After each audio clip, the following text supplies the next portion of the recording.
Bonjour à tous, bienvenue à ce webinaire Comment déclarer ses effectifs.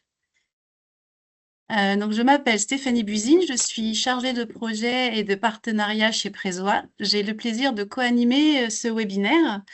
Vous avez certainement reçu un courrier vous invitant à déclarer vos effectifs sur le portail adhérent Prézoa. Ce webinaire a pour objectif de répondre à vos questions techniques. Donc, nous allons aborder notamment les points suivants: comment accéder à votre espace adhérent, à la déclaration d'effectifs, comment déclarer ses effectifs dans cet espace, comment modifier ses contacts sur l'espace adhérent. Pour votre information, ce webinaire est enregistré et sera disponible sur nos réseaux sociaux.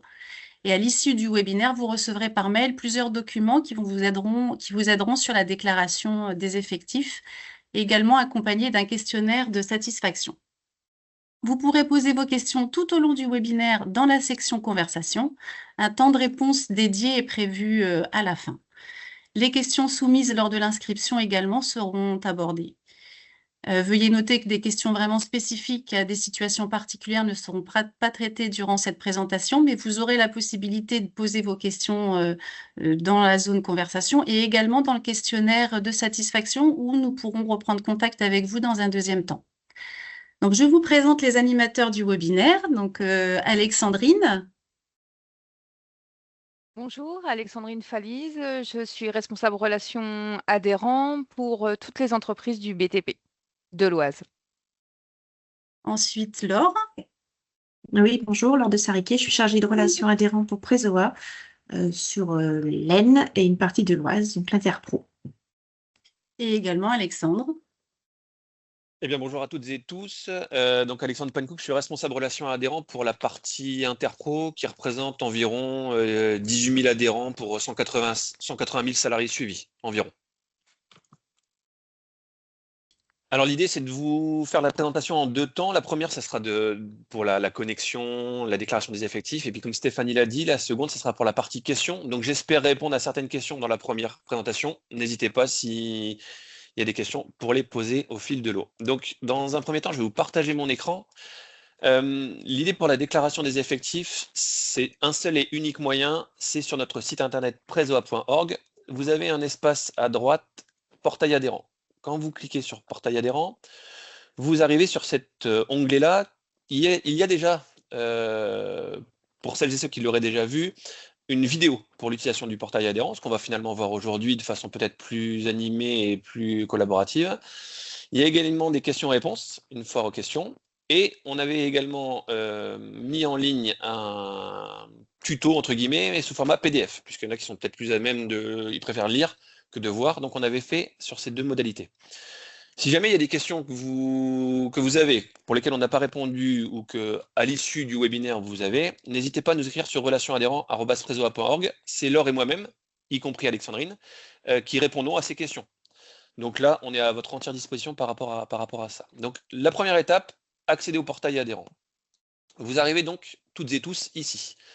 Pour certains, la première difficulté commence maintenant. On ne se rappelle plus du numéro adhérent, on ne se rappelle plus du mot de passe. Vous avez deux possibilités. Soit j'ai oublié mon mot de passe, et dans ce cas-là, on vous demande un certain nombre de questions.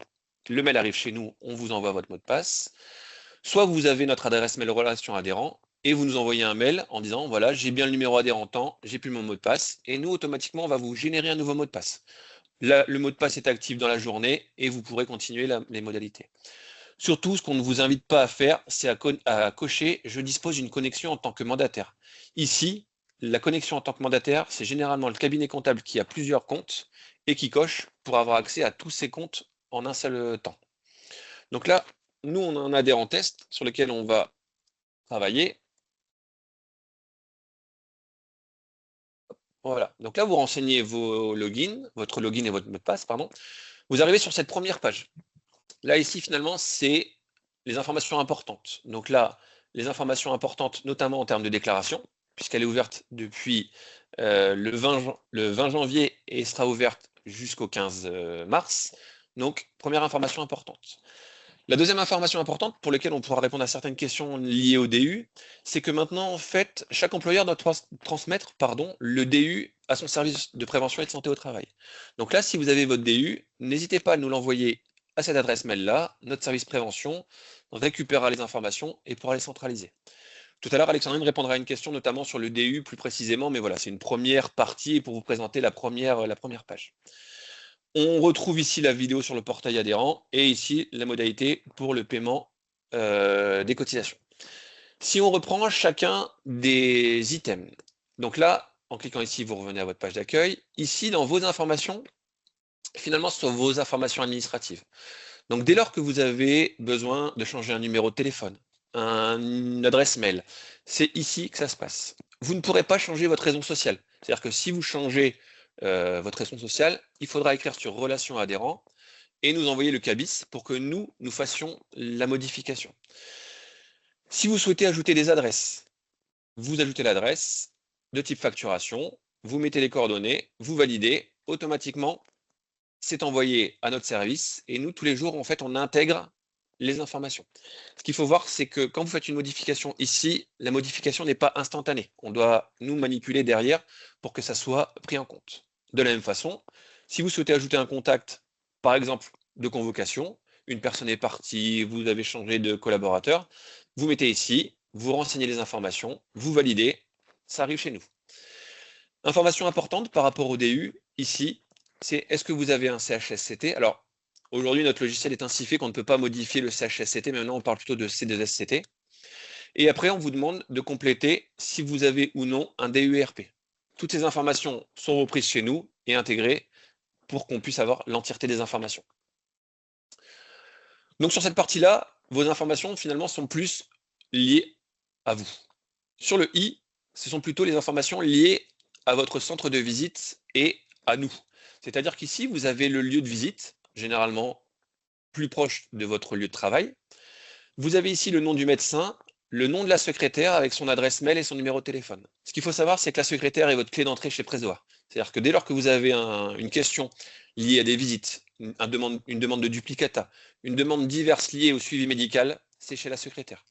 Vous avez une demande par rapport à la cotisation, par rapport à la facturation, par rapport à autre chose que le suivi médical, ça arrivera, ou en tout cas, on vous invite à écrire sur Relations adhérents. Une particularité, vous l'avez entendu tout à l'heure par rapport à Alexandrine, c'est qu'on a en fait grosso modo,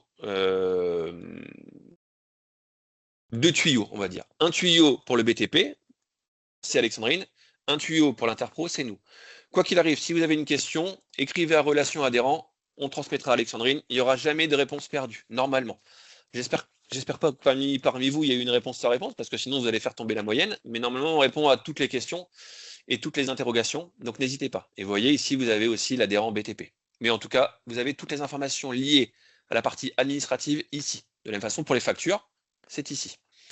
Une question, enfin une information également, si vous avez des réclamations liées par exemple à une facturation d'absence, là pour le coup c'est sur une autre modalité que je vous montrerai juste à la fin, pour bien dissocier les deux, mais je ne manquerai pas de vous montrer la réclamation adhérent. La partie ici, les salariés. Vous allez voir que comme on est en période de déclaration et qu'on n'a pas fait la déclaration, puisqu'on va voir comment on fait, là, vous avez un petit message, vous êtes en cours de saisie de déclaration. C'est-à-dire que là, vous ne pouvez pas créer de salarié, sortir de salarié, demander quoi que ce soit par rapport aux salariés, tant que vous n'avez pas fait votre déclaration. Ce qu'il faut faire, c'est accéder à mes déclarations. On va le voir juste après, comment on fonctionne.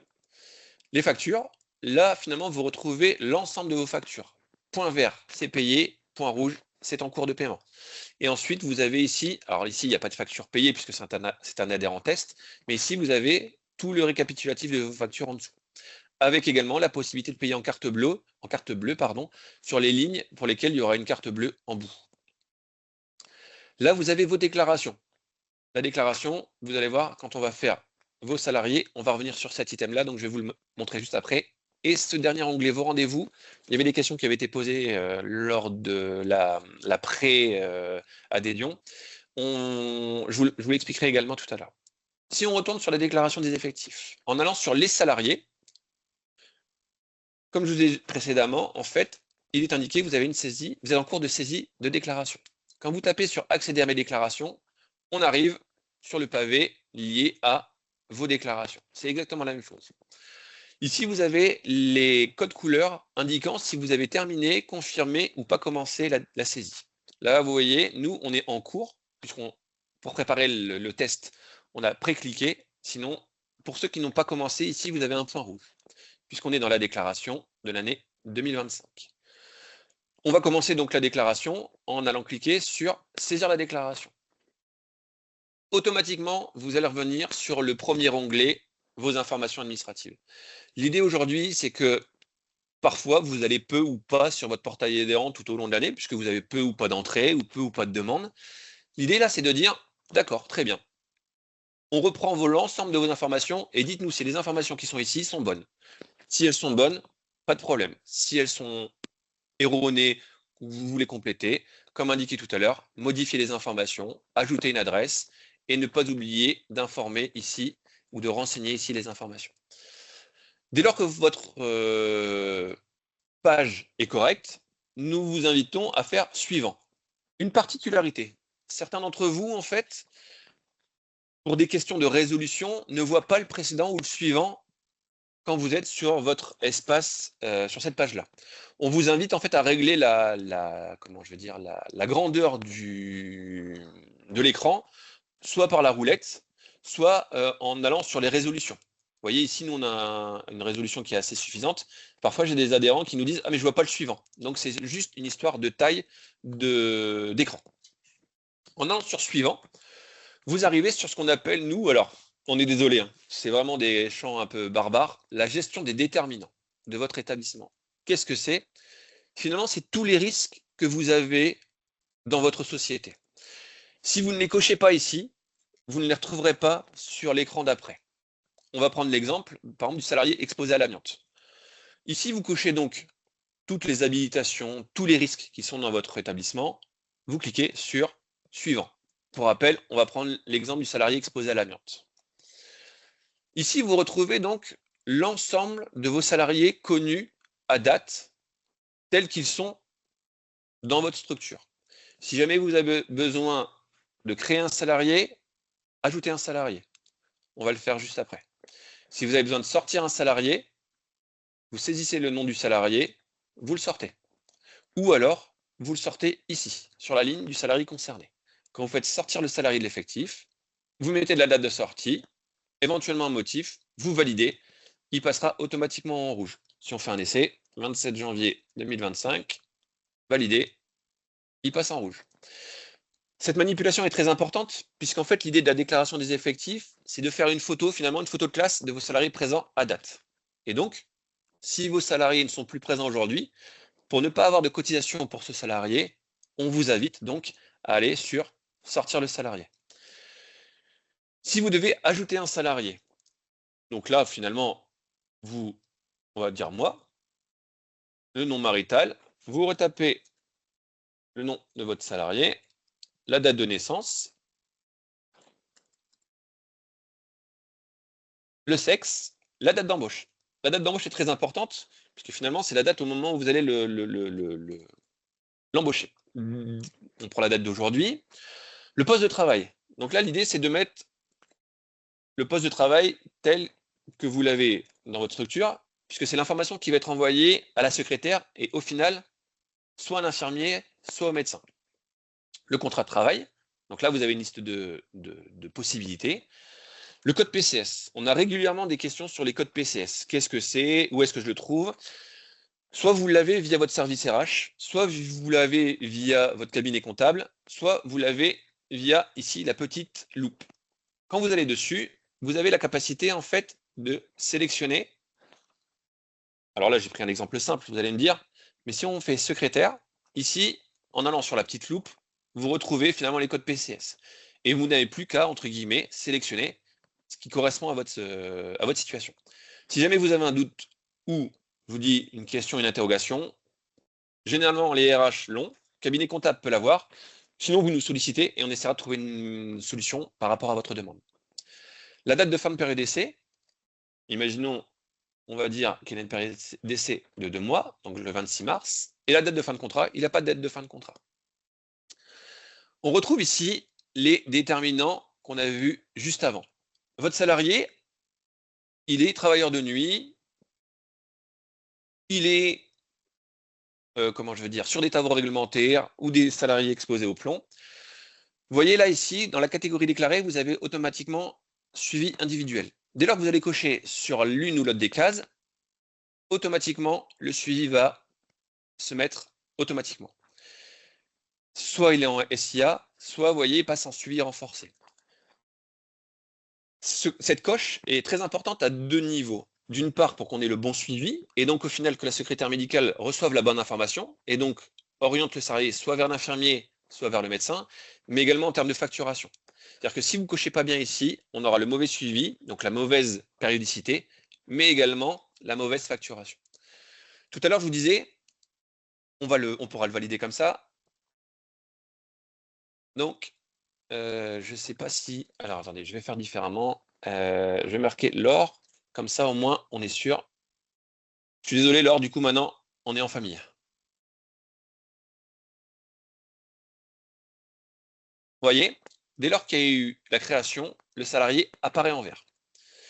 Je vous disais tout à l'heure, on prenait l'exemple de l'amiante, on ne l'a pas coché avant, du coup, automatiquement, elle n'apparaît pas ici. Si jamais vous vous apercevez que votre risque n'est pas dans la liste, on vous invite à revenir en arrière, vous sélectionnez le salarié exposé à l'amiante, vous retournez, suivant, vous retournez sur votre salarié, et automatiquement, vous avez le risque ou le déterminant, ce qu'on appelle, qui apparaît ici. Et donc, si votre salarié est effectivement en risque par rapport à l'amiante, vous cochez, et c'est automatiquement, en validant, renseigné.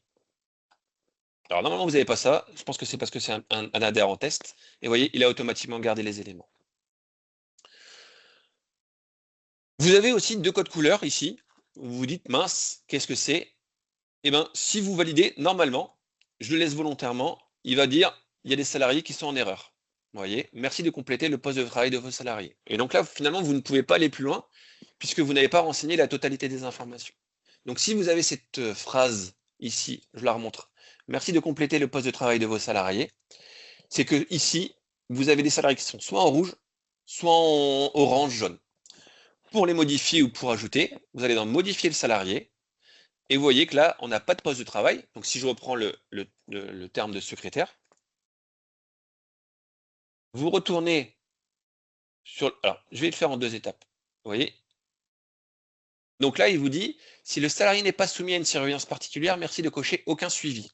Puisqu'en fait, pour votre salarié, là, vous voyez qu'ici, nous n'avons rien coché. Et donc là, il vous dit, s'il n'a pas de risque, cochez à minima aucun suivi. Donc là, on vous invite à cocher aucun suivi pour ce salarié, ici même. Vous validez. Et là, il vous dit, vous devez obligatoirement saisir le code PSCS du salarié. Et donc, le code PCS, pour rappel, il est ici. Donc, si on refait la manip, secrétaire, recherche avec la loupe, secrétaire. Là, vous avez normalement complété l'ensemble du salarié, vous validez, et vous voyez, les 2 coches ont disparu.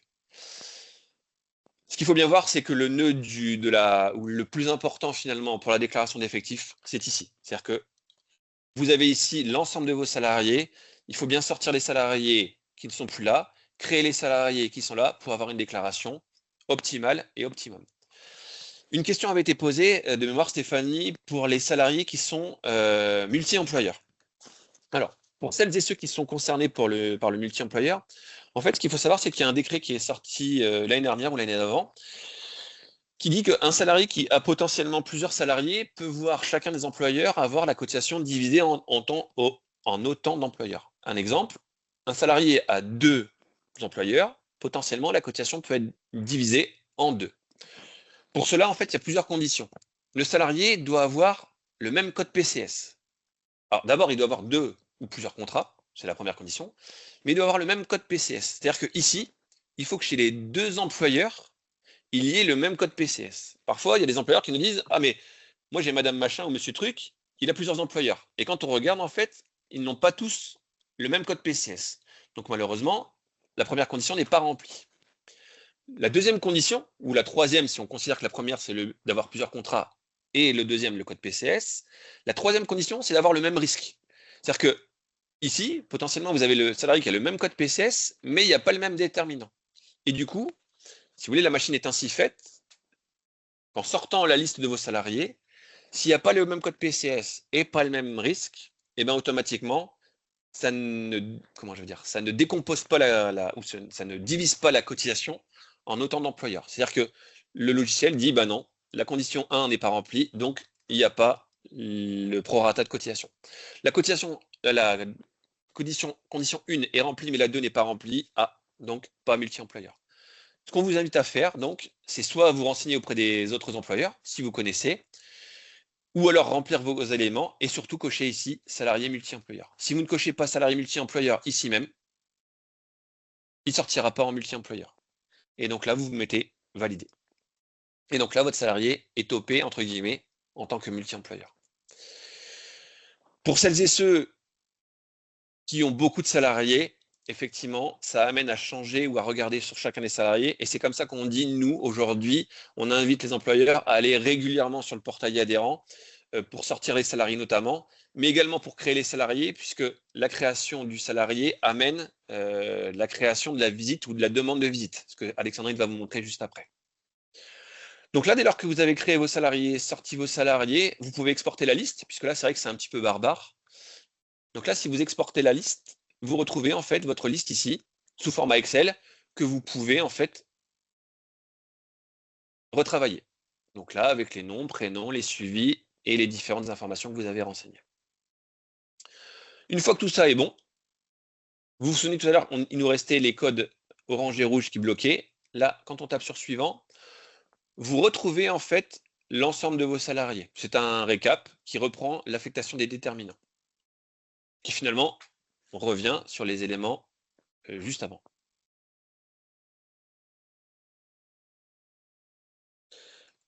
Une information que vous pouvez avoir également, ce qu'on vient de voir là juste là, tout de suite, c'est que vous pouvez avoir des salariés qui sont notés en orange parce qu'ils ont une incohérence entre les déterminants et ce que vous avez déclaré. Exemple, là, alors c'est pas très joli, mais test pour interaction, il est en CIR et vous voyez en fait qu'il n'a aucun risque.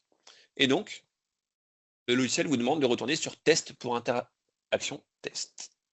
Donc là, vous voyez, il est déclaré en CIR et quand on va dessus, en fait, il n'y a pas de risque de déclarer. Donc là, on vous invite à sélectionner, par exemple, salarié exposé au plomb, il va être en CIR et validé.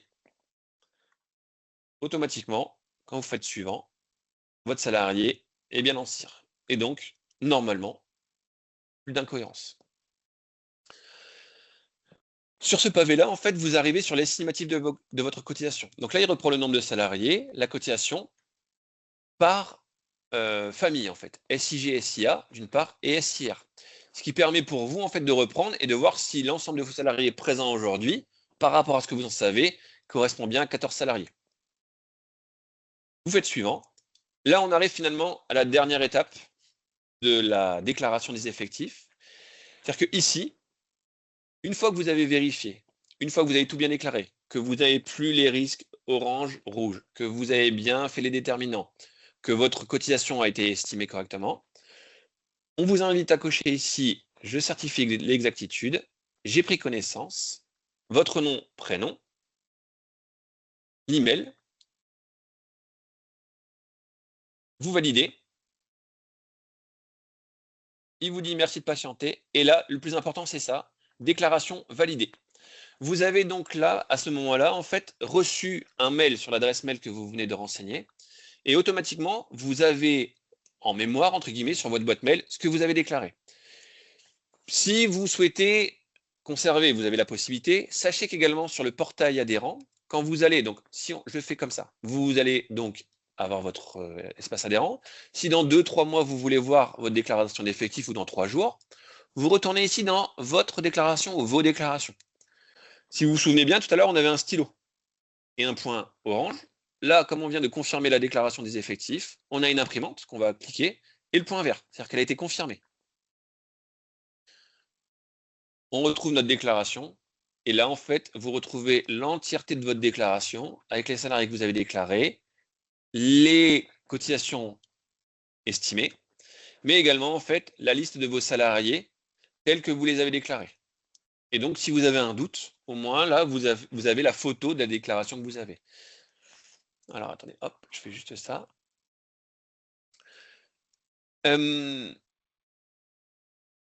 Normalement, lorsque vous avez fait votre déclaration, vous le voyez, on a validé la déclaration des effectifs. Vous, de votre côté, vous avez fait le travail, vous avez terminé. Je dis normalement, la secrétaire médicale reçoit une information comme quoi l'adhérent 315-397 a fait la déclaration et a validé la déclaration. Les secrétaires médicales, en fait, ont pour consigne tous les jours ou tous les demi-journées d'intégrer les déclarations. Il se peut très bien que vous ayez, ou que vous ayez eu, ou que vous allez avoir, malgré le fait que vous ayez déclaré votre déclaration, ce message-là quand vous allez aller sur vos salariés. Pour rappel, là, vous êtes sur votre espace normal, vous allez sur votre salarié, sur vos salariés, vous dites « j'ai fait la déclaration, normalement de mon côté c'est tout bon », et vous cliquez sur « les salariés ». Vous avez ce message qui apparaît parce qu'en fait, la secrétaire n'a pas encore intégré la déclaration. Donc, ce que je vous invite à faire, c'est soit d'envoyer un message à la secrétaire en disant « voilà, j'ai envoyé ma déclaration, j'ai validé ma déclaration, est-ce que tout est OK de votre côté ?» Soit attendre une journée, et là, dès que la secrétaire aura déclaré la déclaration, ce message apparaîtra et vous retrouverez l'entièreté de vos salariés. Et vous pourrez donc recréer des salariés, sortir des salariés. Puisqu'en fait, on connaît tous la vie de l'entreprise. Vous avez fait votre photo aujourd'hui, vous avez un salarié qui arrive dans 3 jours, il n'était pas dans la déclaration, vous allez le déclarer en passant par ici, puis vous allez demander la visite médicale. Mais en tout cas, ne soyez pas étonnés d'avoir ce message ici, puisque tant que la secrétaire médicale n'a pas intégré la déclaration, vous ne pourrez pas aller sur vos salariés. Le dernier onglet, vos rendez-vous. Alors je pense qu'on va anticiper sur un point qu'on avait tout à l'heure, mais comme ça au moins je vous donne l'entièreté. Si jamais j'ai pas été assez précis, je crois que c'est Alexandrine ou Laure qui doit reprendre le point.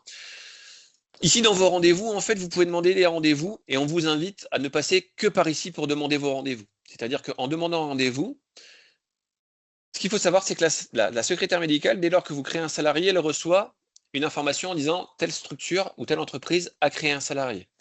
Certains prépositionnent des rendez-vous et vous les envoient. D'autres ne le font pas et donc on vous demande de passer par demander un rendez-vous. Vous prenez les salariés qui sont ici sur votre liste de salariés, le motif, donc une périodique, une reprise, une embauche, et à mettre ici les contraintes de convocation. S'il y en a. Ce qu'il faut savoir aussi, c'est qu'on a eu la question par rapport à des commentaires. Alors maintenant, je ne pourrais plus le faire, j'en suis désolé. C'est que nous vous invitons, en fait, s'il y a des commentaires, des spécificités, à mettre dans les 2 onglets liés à vos salariés. En fait, comme j'ai validé, je ne pourrais plus le voir. Mais je ne sais pas si vous visualisez, mais vous avez commentaires, contraintes de convocation. On vous invite à mettre les commentaires dans les 2, mais également ici, si jamais vous avez des commentaires à mettre par rapport au rendez-vous. Comme ça, la secrétaire médicale, en fait, aura l'information.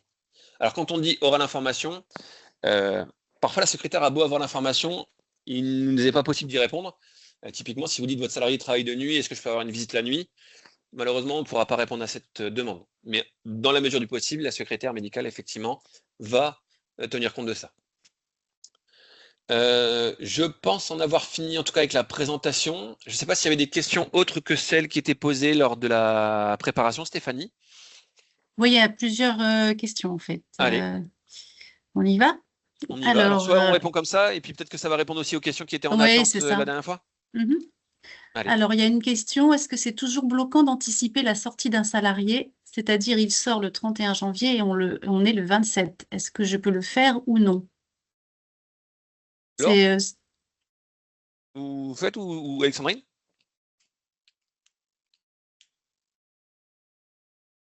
Alors, anticiper la sortie du salarié, c'est toujours un petit peu compliqué, effectivement, s'il lui arrive quelque chose ou si lui a besoin d'une demande avant sa sortie. Là, si vous savez qu'il sort, par exemple, au 31 janvier, je vous incite à faire plutôt votre déclaration au 1er février.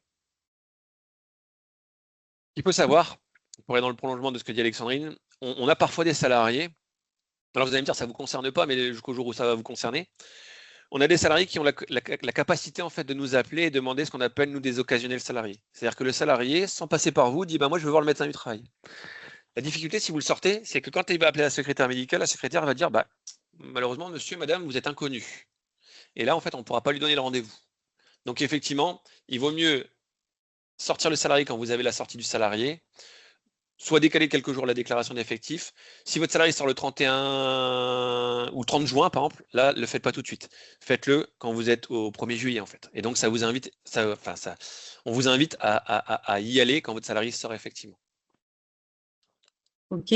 Alors, une deuxième question. Si un salarié a déjà effectué une visite dans une autre entreprise de moins de 5 ans, il y a moins de 5 ans, s'il justifie de sa visite, doit-on ajouter une pièce jointe ou juste le préciser dans les commentaires? Alors, ce qu'on vous invite à faire, mais on peut le faire. Vas-y, Alexandrine, j'ai vu que tu as. Vas-y. Non, mais vas-y. Ce qu'on vous invite à faire, les pièces jointes, vous ne pourrez pas en joindre ici. Il n'y a pas possible. Pas possibilité, pardon, c'est pas possible. Ce qu'on vous invite à faire, c'est à créer votre salarié, peut-être mettre un commentaire en disant votre salarié a une visite à jour et contacter la secrétaire ici. Pour rappel, ici, en disant voilà, je viens de créer un salarié. Alors ici, on ne l'a pas parce que nous, notre adhérent test, il n'a pas d'unité pour ne pas fausser la chose. Mais si vous allez avoir le numéro de téléphone ou l'adresse mail, on vous invite à le faire par mail en disant voilà, je viens de créer madame machin ou monsieur truc. Il a déjà une visite à jour. Voilà la visite. La secrétaire, elle, en tenant compte de l'élément qu'elle a en sa possession, va ou pas donner le rendez-vous. Parce qu'il peut avoir il peut avoir une visite à jour pour un poste sans risque et que vous allez le prendre pour une habilitation électrique, par exemple, ou un CACES. Et là, en fait, il va falloir demander une visite. Donc, nous, ce qu'on vous invite à faire, quoi qu'il arrive, c'est envoyer l'élément à la secrétaire. Pour rappel, la secrétaire, c'est votre clé d'entrée. Et la secrétaire, si elle vous dit il y a nécessité d'avoir une visite, de toute façon, comme il sera compris dans la cotisation, eh ben, il aura la visite. Il faut Ok, bien nous merci. envoyer l'attestation de la dernière visite. Donc, Ouais. si vous ne l'avez pas, demandez à votre salarié de faire la demande auprès du service de santé au travail auquel il a passé sa visite. Qui est peut-être nous d'ailleurs, mais nous, en fait, on ne peut pas vous l'envoyer à vous, en fait. On est obligé de l'envoyer au salarié. Alors, il y a une question, les visites sont valables combien de temps? Stéphanie, à chaud là, pour Monsieur Boulet. Mhm. En fait, ça dépend du risque qu'on a déclaré tout à l'heure. Les SIG, c'est 5 ans. SIA, c'est tous les 3 ans. Et les SIR, c'est 2 ans, alternativement, visite médecin, infirmier. Ça, en fait, là, on vous donne la borne globale. Ce qui est vrai, c'est que parfois, il y a la règle et il y a l'exception. C'est-à-dire que l'exception, c'est quand vous avez sur une fiche un médecin qui dit à revoir dans X mois. Et là, en fait, vous êtes contraint, entre guillemets, par le à revoir dans X mois. Nickel. Une autre question sur les déterminants, les risques déclarés. Le médecin ou l'infirmier peuvent-ils modifier les déterminants, les risques déclarés? Si oui, sommes-nous informés? Alors, en fait, ce qui. Alexandrine, j'ai vu que tu avais enlevé le micro. Vas-y. Alors, au niveau de la déclaration des risques, c'est vous, employeur, qui êtes responsable, donc c'est à vous de nous les déclarer. Les médecins et infirmières ne peuvent pas modifier votre déclaration, donc ne peuvent pas modifier les risques. Par contre, s'ils se rendent compte que les risques que vous avez déclarés ne sont pas bons à rapport au poste de travail de votre salarié, ce qui va se passer, c'est que soit la secrétaire, soit le médecin ou l'infirmière va vous contacter, va vous faire un mail ou un courrier pour vous demander de faire la modification sur le portail adhérent. En Nickel. fait, pour certains d'entre vous, peut-être, vous avez déjà reçu effectivement une trame type en disant j'ai reçu madame machin, monsieur truc. Pour moi, il est SIR parce qu'il a un CACES, parce que. Et est-ce que vous êtes d'accord? Et vous, en fait, vous devez nous retourner signer le document comme quoi vous êtes d'accord et changer le salarié. Et si on va au bout de la démarche, on le fait rarement, ça a été fait une fois, c'est que ça peut monter au médecin inspecteur du travail. En fait, là, on écrit à la DRETS en disant on a un problème avec une déclaration. Un salarié a un CACES, il est en SIG, par exemple, sans risque, déclaré par l'employeur. Nous, il nous dit qu'il a un CACES, que fait-on? Et là, c'est le médecin inspecteur qui prend la main, en fait, par rapport à ça. Ça arrive très, très rarement parce que généralement, le but, c'est quand même le suivi de vos salariés et la prévention de vos salariés. Et donc, quand on explique que le salarié est mal déclaré, généralement, il y a un suivi qui est fait, en fait. Et qu'il y a une modification, pardon, dans le suivi qui est faite. Nickel. Merci. Dernière question. Si un salarié est absent le jour de la visite car celui-ci a prévenu d'une sortie pour emploi ou pour absence maladie ou accident du travail, alors là, c'est un cas particulier où il s'agissait de salariés en CDD d'insertion, l'employeur est systématiquement soumis à facturation dans le cas où on n'a pas prévenu son absence dans les 48 heures suivant le rendez-vous. enfin, l'employeur est-il systématiquement soumis à facturation, en fait? Alors, c'est une question qu'on avait eue également Oui, avant. Mm. Alors, effectivement, au niveau des absences, toutes les absences non excusées 48 heures ouvrées à l'avance seront facturées. Par contre, effectivement, en cas de force majeure, maladie, accident, si vous êtes facturé, n'hésitez pas justement à faire une réclamation et en nous indiquant la raison et éventuellement la preuve de l'absence pour qu'on puisse après nous vous établir un avoir sur la facturation. On va vous montrer le lien. En fait, c'est effectivement ça, il faut dissocier en fait la force majeure de la non-force majeure. On a eu des adhérents, par exemple, qui nous ont dit: ah, mais moi, mon salarié travaillait. Alors, on comprend. Et malheureusement, en fait, on doit maintenir la facturation de l'absence, puisqu'en fait, le fait de travailler ou avoir oublié n'est pas un cas de force majeure. La force majeure, par exemple, c'est qu'on a eu la neige là il y a quelques semaines. Forcément, là, si votre salarié avait 5 cm de neige et ne pouvait pas venir, vous nous faites un mail. Ce qu'on vous invite à faire quand même, c'est de nous dire: voilà, j'ai un rendez-vous et il n'est pas venu. Mais c'est un cas de force majeure. Ou on a aussi parfois des salariés qui sont malades. Et effectivement, là, on demande le justificatif de l'arrêt maladie. Pour comment je veux dire, pour le formulaire de réclamation, alors l'adresse mail est indiquée sur les factures, mais vous l'avez également ici, dans nous contacter. Donc toujours pareil, sur Prezoa, ce qui est la clé entrée, nous contacter, ici, voilà, pour nous faire part de votre demande.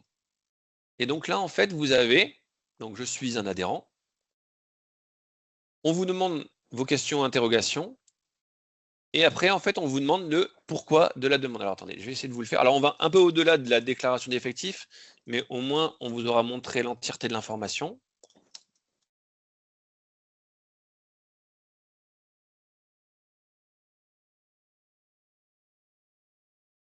Tout à l'heure, on a dit que c'était le 315 397.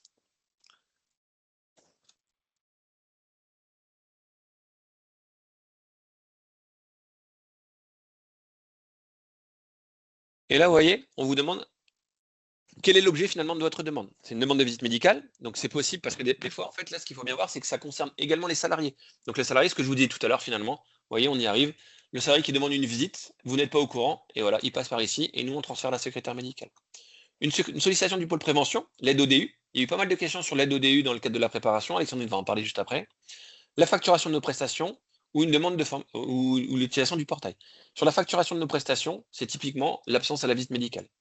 Et donc là, quand vous faites suivant, vous voyez la facturation d'une absence à la visite médicale ou la facturation de votre cotisation annuelle. Et donc là, quand vous avez la facturation d'une absence à la visite médicale, vous nous donnez le numéro de la facture, le numéro de la facture, le nom du salarié, avez-vous prévenu dans les 48 heures avant, oui, non, et ainsi de suite. Donc là, par exemple, le numéro de la facture, donc je ne l'ai pas, mais on va aller jusqu'au bout, et puis comme ça, vous allez voir.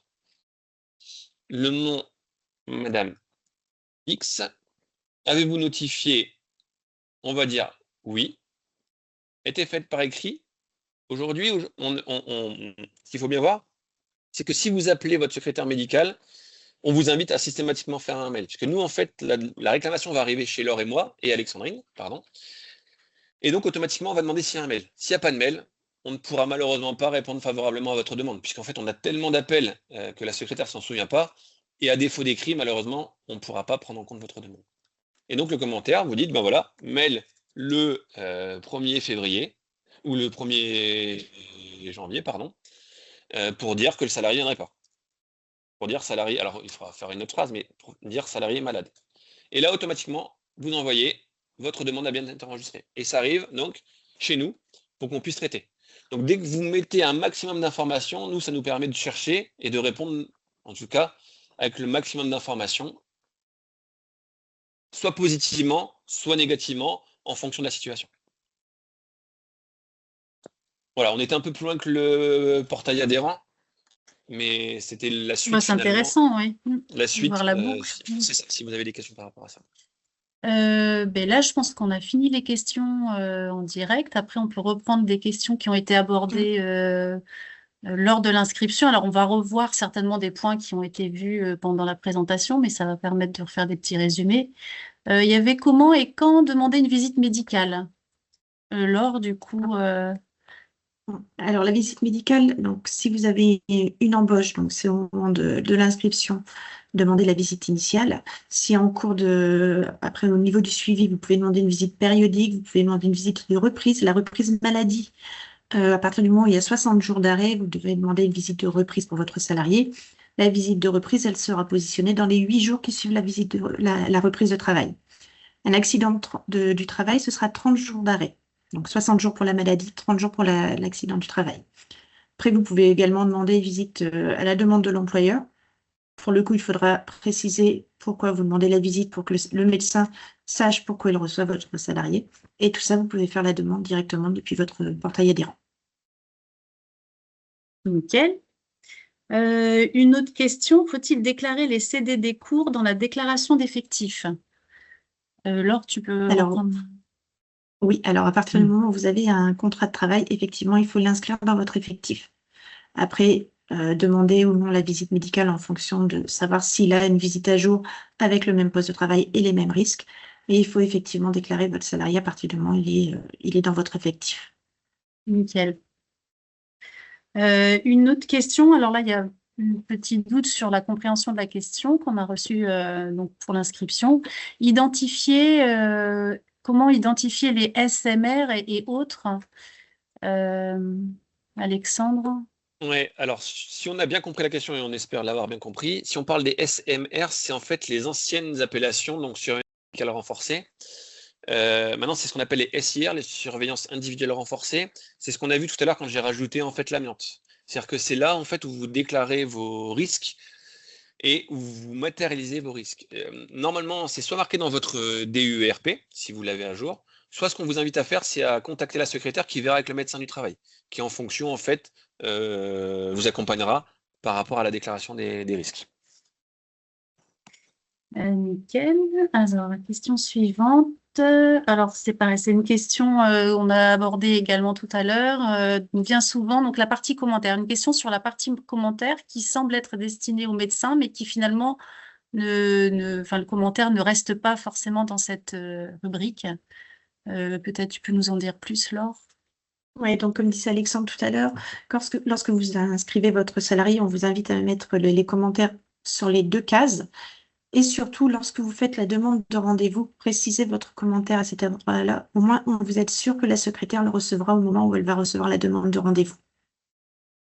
Nickel. Une autre question. Comment changer les dates de début de contrat? Alors, vous ne pouvez pas changer vous-même les dates de début de contrat. Par contre, vous pouvez demander à votre secrétaire médical de les modifier. Donc, vous lui indiquez le nom du salarié concerné et la date de début de contrat. Comme ça, elle pourra faire la modification. Nickel. Merci, Laure. Une question, on l'a vu effectivement sur la responsabilité de la déclaration d'effectifs. Est-ce l'employeur ou le service de santé?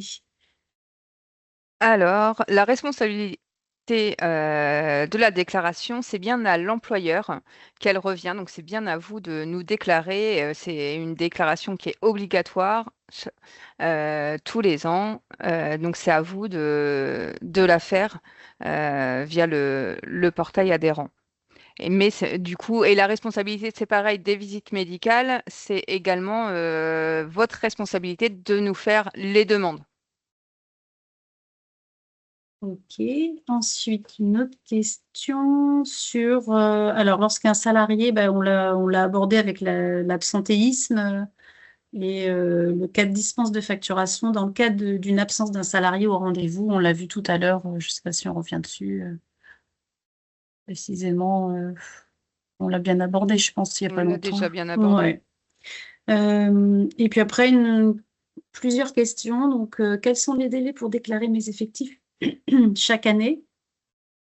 Alors, cette année, vous avez jusqu'au 15 mars. C'est une année exceptionnelle puisque d'habitude, les déclarations sont disponibles à partir du du 1er janvier, mais là, avec le tunnel de cotisation que nous a imposé le nouveau décret, on a dû faire passer les nouvelles tarifications en assemblée générale extraordinaire. Donc là, du coup, c'est pour ça qu'ils ont été un petit peu décalés. Et donc là, vous avez jusqu'au 15 mars pour les déclarer. Sinon, habituellement, vous avez tout le mois de janvier pour faire votre déclaration. Et parfois, c'est un petit peu prolongé, mais voilà, faut le faire courant le mois qui suit l'ouverture de la déclaration sur le portail.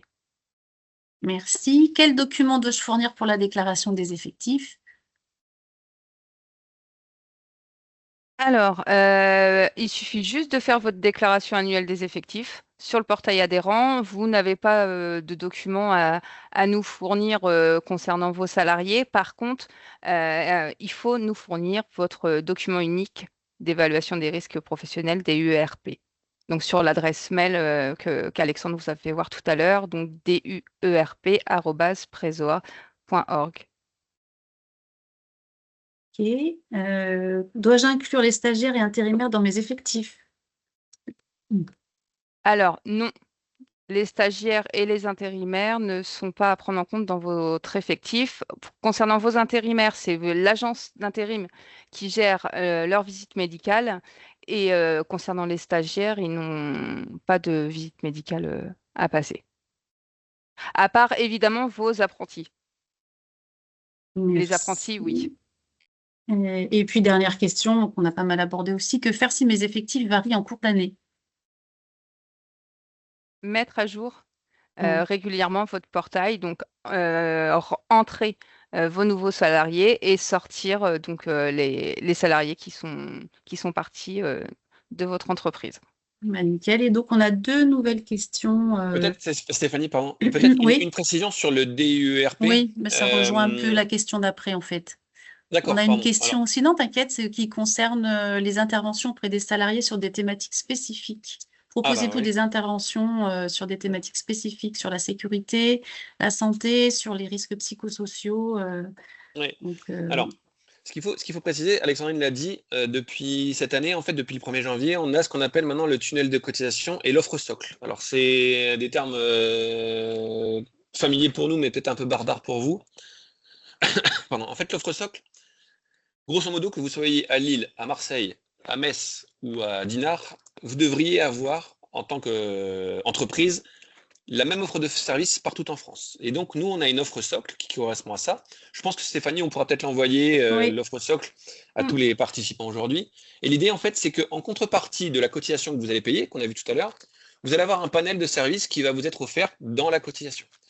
Dans la cotisation, par exemple, il y a eu beaucoup de questions sur le DURP. On a l'aide au DURP. Alors, on ne dit pas qu'on vient chez vous, qu'on fait pour vous et qu'on vous donne le DURP. Par contre, on a un préventeur qui, sur votre demande, en fait, et en lien avec notre pôle prévention, vient chez vous et vous accompagne et vous aide à l'aide au DUERP. C'est-à-dire que pour certains, il y a des prestations qui sont payées, vous faites appel à des consultants extérieurs. Là, ce qu'il faut savoir, c'est que c'est compris dans votre cotisation. Et donc, vous ne payez pas de surplus pour l'aide à ce DUERP. Et donc là, pareil, vous avez l'adresse DUERP, vous dites voilà, je souhaiterais être accompagné. Et là, on a un préventeur qui vient vous accompagner par rapport à ça. Ce qu'il faut savoir, c'est que donc cette offre socle, cette offre de service, reprend également une partie des prestations qui ont été demandées tout à l'heure. Là, qu'est-ce que vous pouvez proposer? Donc, vous regardez dedans, on a l'offre complète. Si jamais vous souhaitez vous avez, vous, des besoins, vous nous sollicitez sur l'adresse mail prévention@presoa.org. Et là, en fait, on a notre pôle prévention en fait, qui vous recontacte pour dire, voilà, est-ce que j'ai bien compris votre demande? Quelle est celle-ci? Et est-ce que ça rentre bien dans l'offre socle? Puisqu'en fait, au-delà de l'offre socle, après, il peut y avoir une offre complémentaire soumise à facturation. Donc, il y a ce que tout le monde a, de façon globale, partout en France, et il y a ce qu'on peut mettre à côté. Typiquement, je prends un exemple, vous avez une étude ergonomique d'une journée, ça rentre dedans. Vous voulez faire une étude ergonomique pendant 2 mois, forcément, si notre ergonome est chez vous pendant 2 mois, mais pas chez les autres, il y a une facturation liée à cette activité, en fait. Nickel. Et oui, bon, là, on a une 3e question qui est arrivée, mais qui rejoint ça, hein, sur si toutes les entreprises, en fait, sont Oui. soumises à déclarer les risques Oui, professionnels, alors comment préparer? au niveau du DURP, c'est pour toutes les entreprises, dès le premier salarié, vous devez faire votre DURP. Et pour les entreprises de plus de 11 salariés, il doit être automatiquement mis à jour tous les ans. Et il faut garder toutes les versions, donc de la première jusqu'à la dernière, pendant une période de 40 ans. Et nous envoyer à chaque modification le nouveau DURP. Mhm. Donc la suite aussi, il a une question sur la plateforme de dématérialisation, si elle est effective ou non. Alors non, ça avait été justement dit qu'il y aurait une plateforme de dématérialisation. Apparemment, c'est plus compliqué à mettre en place. Du coup, c'est à nous, donc service de santé au travail, qu'on doit collecter vos DURP.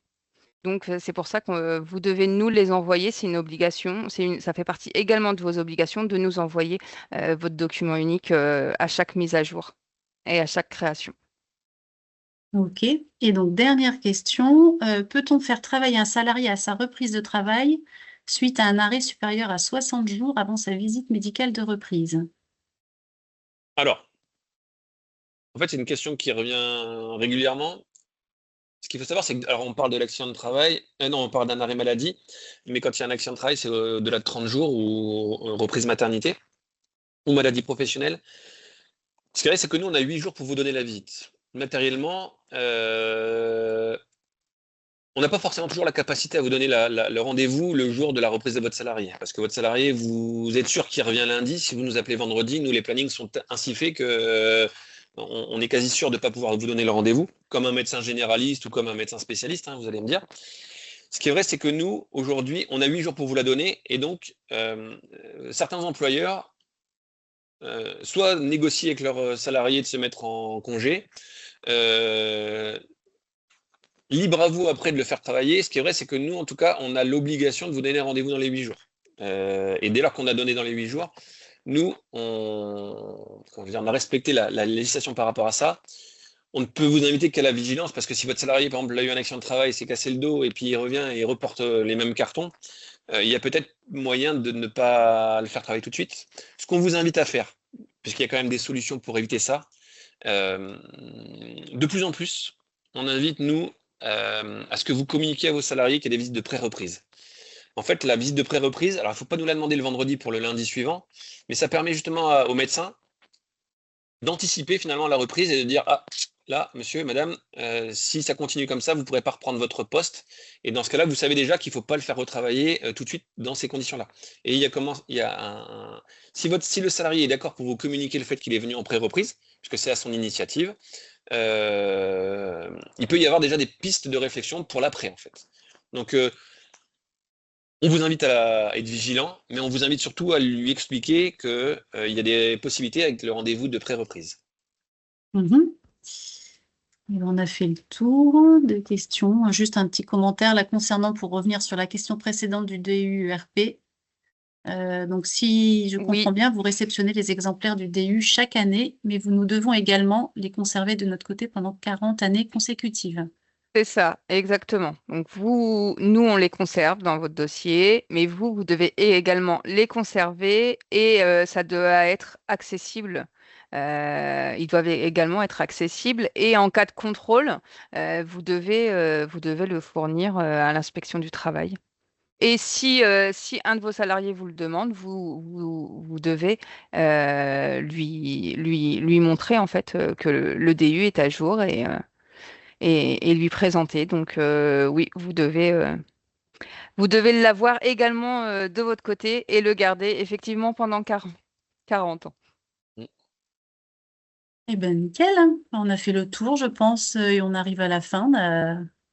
On a utilisé notre heure consacrée à cette déclaration des effectifs. Eh bien, merci à l'ensemble des intervenants pour votre participation et merci à tous aussi pour votre présence.